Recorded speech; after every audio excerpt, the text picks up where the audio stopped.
فتح لي مخك حاجه زي كده. طب بذمتك نفسيته هو احلى ولا نفسيتك انت؟ ايه؟ اكيد نفسيته هو يا كابتن. ثواني يا دوحه، ما احنا ماشيين كويس يا دوحه. يا دوحه نفسيته هو. انا شككت في حبك. نفسيته هو. معنوياته هي. معنوياته هو مهم. الحمد لله على نعمة الزمالك. من الآخر نادي جميل كل 7 8 9 سنين ياخد له 2 دوري و1 كاس و2 سوبر و3 سوري. مش في دماغي حاجة، مش شايل هم حاجة ولا سيناريوهات ولا هناك بقى هيحصل ايه بملاك سم هيعمل ايه ولا فوزي لقجع. أنا مالي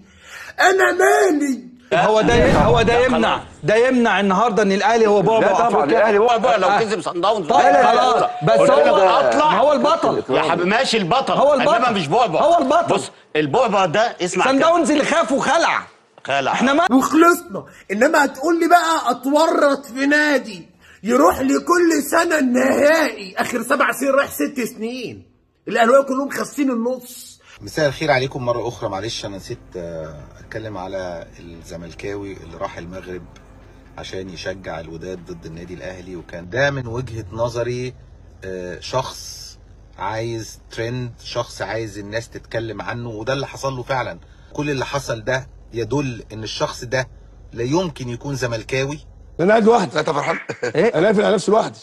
يعني بيعمل فيك ايه؟ قول ما بيعملش ايه. انا بستخبى خلاص. هقول لك ايه؟ بعد زي الفل يا باشا. اخر سنه اخر مره خدت فيها دوري ابطال افريقيا كانت علبه السجاير المرلبورو ب 3 جنيه. شكرا جدا.